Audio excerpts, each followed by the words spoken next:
નમસ્કાર વિદ્યાર્થી મિત્રો, માર્ગદર્શન ઓફિશિયલ પર હું ભરત ભરવાડ આપનું હાર્દિક સ્વાગત કરું છું. જો તમને આપણા દ્વારા બનાવવામાં આવતા વિડીયો ગમતા હોય તો તેને લાઈક કરો, તમારા મિત્રો સુધી શેર કરો અને આપણી ચેનલને સબસ્ક્રાઈબ કરો અને બાજુમાં આપેલ બેલ આઇકન પર ક્લિક કરો, જેથી વિડીયો અપલોડ થતાની સાથે જ નોટિફિકેશન તમને મળી રહે. આપણે પ્રાચીન નગરો અને ગ્રંથ નામના ચેપ્ટરમાં છેલ્લે ઋગ્વેદનો અભ્યાસ કરેલો હતો.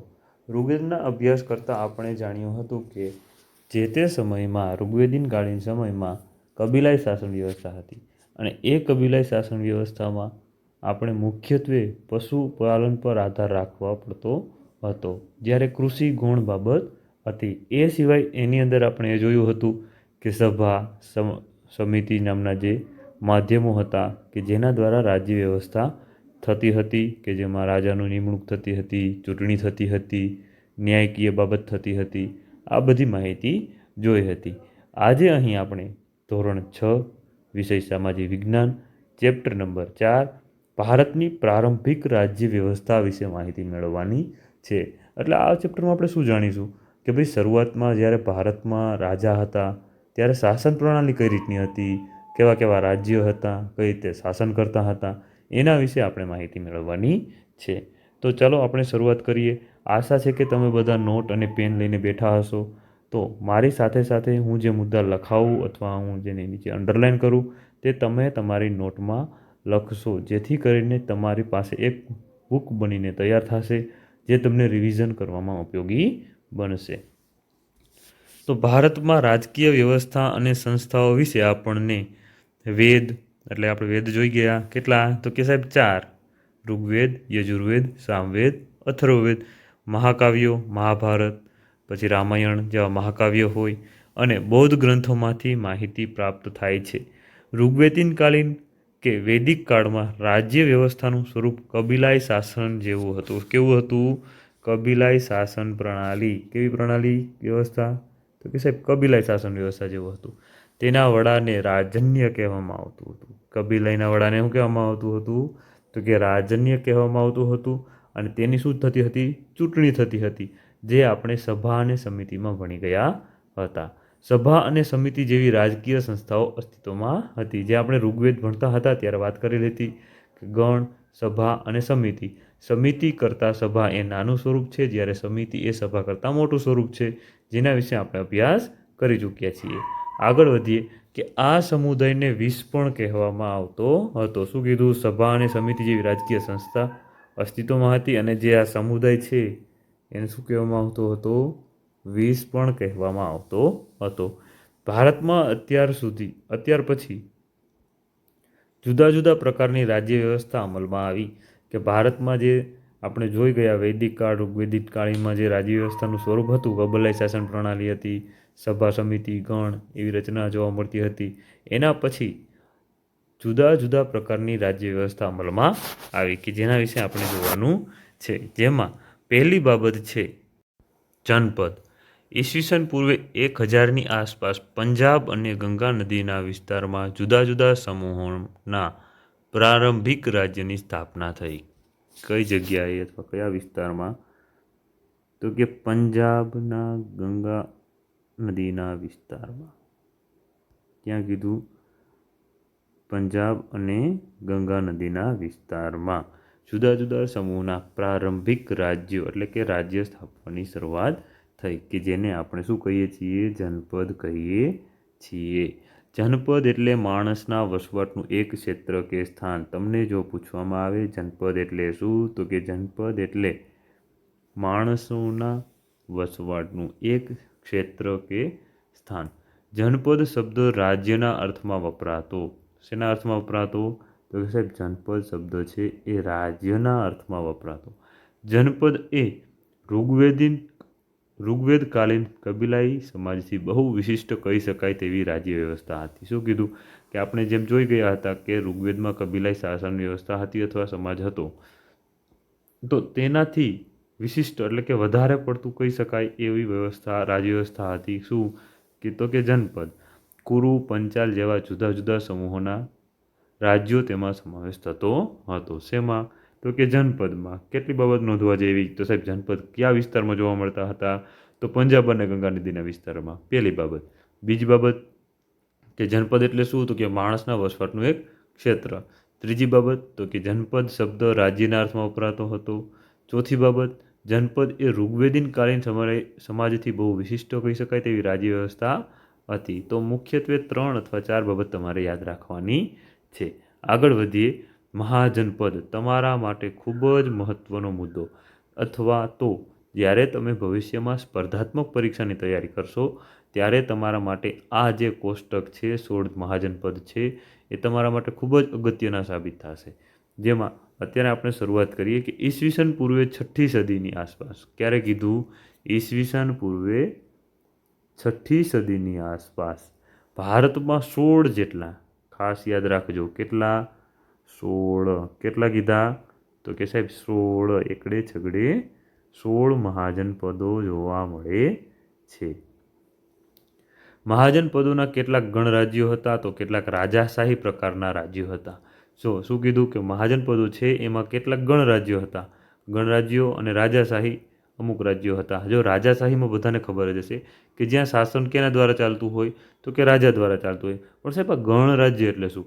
જો ગણરાજ્ય એટલે કે હાલમાં જે આપણે ચૂંટણી કરીએ છીએ ને એ જ પ્રકારની ત્યાં ચૂંટણી થતી હતી અને પછી કોઈ એમાંથી એક મુખ્ય નેતા ચૂંટાતો હતો અને એ ચૂંટાઈ ગયેલો નેતા દ્વારા શાસન કરવામાં આવતું હતું. તેના મદદરૂપે અલગ અલગ મંત્રીમંડળની વ્યવસ્થા હતી કે જેને આખો શબ્દ જે વાપરેલો છે શું કીધું? ગણરાજ્યો કહેવામાં આવતું. નીચે આપેલા કોષ્ટકમાં દર્શાવેલ મહાજનપદો છે. કેટલા છે? 16 મહાજનપદો આપેલા છે. જોઈએ તેના વિશે માહિતી. પેલું છે અંગ, તો એની રાજધાની હતી ચંપા કે જે હાલમાં બિહારમાં આવેલું છે. બીજું છે વજ્જી એટલે કે વૈશાલી, એની રાજધાની હતી, તે પણ ક્યાં આવેલું છે? બિહાર રાજ્યમાં ઉત્તર બિહારમાં આવેલું છે. તો અહીં આપણે એ નોંધવા જેવું છે કે આ બંને જે બાબતો છે, આ બંને જે છે એ ક્યાં આવશે? બિહારમાં. ક્યાં આવશે? તો કે સાહેબ બિહારમાં આવશે. પૂર્વ બિહાર અને ઉત્તર બિહારમાં આવશે.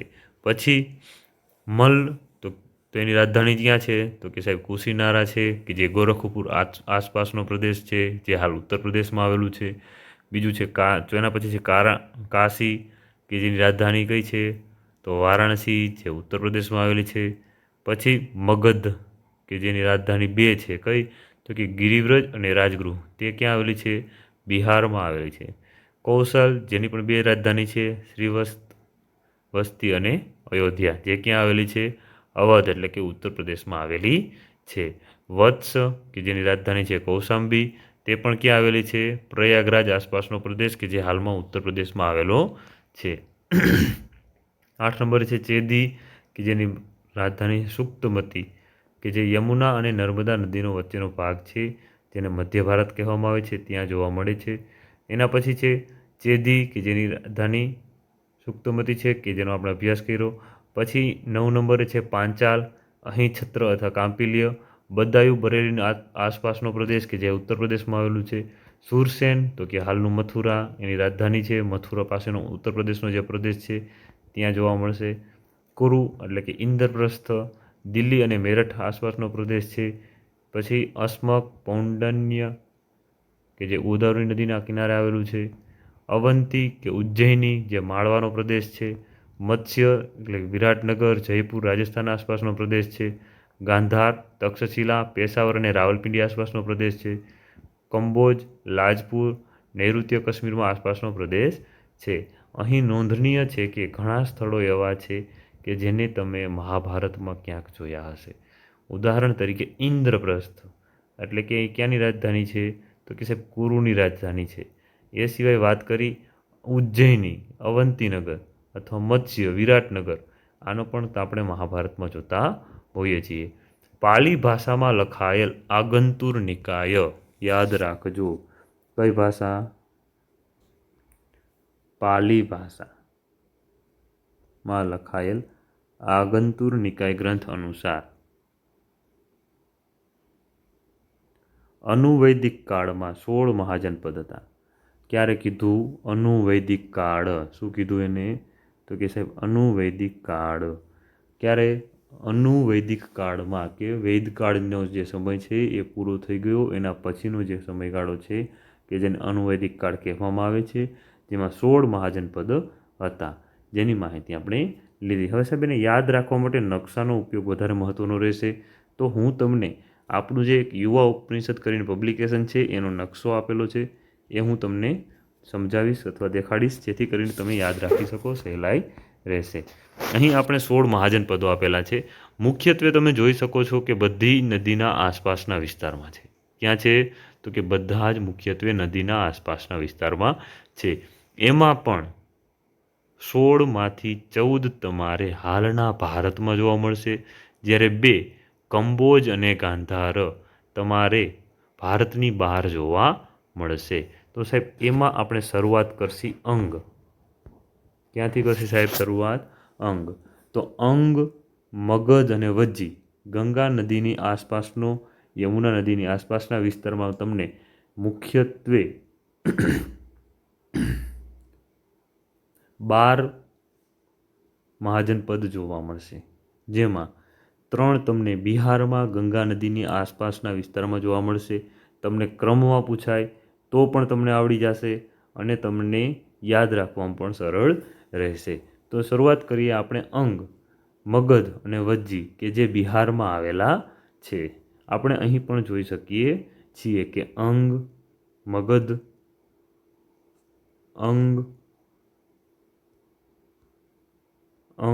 મગધ, વજ્જી, પછી મલ્લ, કાશી, વત્સ, કૌશલ, પંચાલ, કુરુ, મત્સ્ય, શૂરસેન અને ચેદી. આ રીતની કંઈક તમારે આકૃતિ થાય. આકૃતિને યાદ રાખવી જરૂરી નથી, પણ તમને કયા કયા રાજ્યમાં કયું કયું આવેલું છે એ ખબર પડવી જોઈએ. ઉદાહરણ તરીકે આ જે 4 છે, 3 એ ક્યાં આવશે? બિહારમાં. ક્યાં આવશે? બિહારમાં. આ ક્યાં આવશે? ઉત્તર પ્રદેશમાં. આ રીતને તમને ખબર પડવી જોઈએ, જેથી કરીને તમને ભૂલાય નહીં. પછી તમારે નીચે 2 આપેલા છે કે જે અવંતી છે તે ક્યાં આવશે? ઉજ્જૈનની રાજધાની છે કે જે હાલમાં મધ્ય ભારતમાં, અથવા તો ક્યાં આવશે? મધ્યપ્રદેશમાં આવશે. શું? તો કે સાહેબ જે અવંતી છે ને તે. પછી એના પછી નીચે વાત કરીએ કે અસ્મક નામનું જે શહેર છે અથવા અસ્મક નામનું જે મહાજનપદ છે તે હાલમાં ક્યાં આવશે? તો કે સાહેબ ગોદાવરી નદીની આસપાસના વિસ્તારમાં તમને જોવા મળે છે. તો અહીં આપણે એક વસ્તુ ખાસ ધ્યાનમાં રાખવા જેવી બાબત છે કે મુખ્યત્વે તમારે ઉત્તર પ્રદેશ, બિહાર, ઉત્તરાખંડમાં તમને જોવા મળશે. કુરુ છે તે હરિયાણા અથવા દિલ્હીની આજુબાજુના પ્રદેશમાં જોવા મળશે. મત્સ્ય અને શૂરસેન રાજસ્થાન અને ઉત્તર પ્રદેશની આજુબાજુના વિસ્તારમાં તમને જોવા મળશે. તો અહીં તમારે આ બાબત નોંધવા જેવી છે.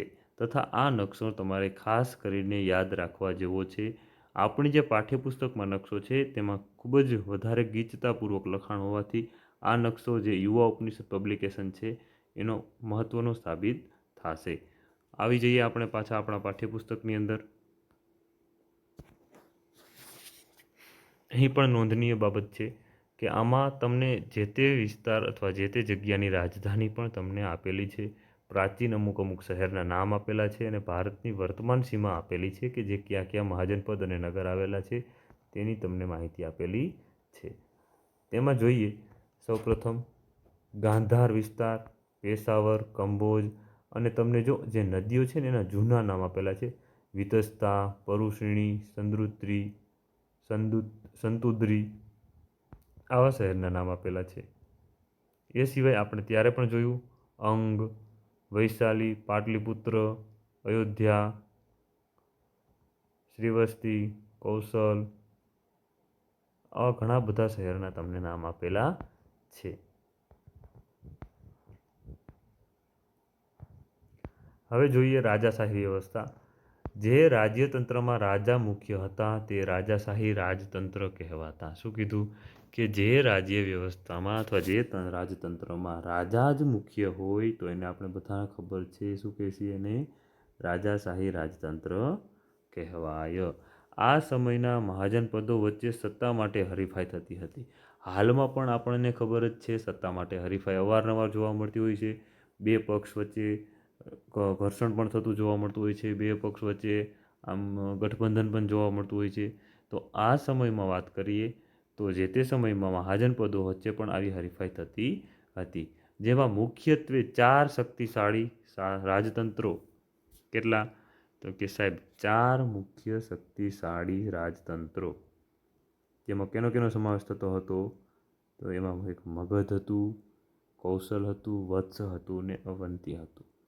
કૌશલ, વત્સ અને અવંતી વચ્ચે વિશેષ સ્પર્ધા રહેતી હતી, જેમાં આખરે કેની જીત થતી? આખરે કેની જીત થઈ અથવા શક્તિશાળી રાજ્ય તરીકે કોણ ઉભરી આવ્યું? તો કે સાહેબ આપણું જે મગધ છે એ ખૂબ જ શક્તિશાળી રાજ્ય તરીકે ઉભરી આવેલું.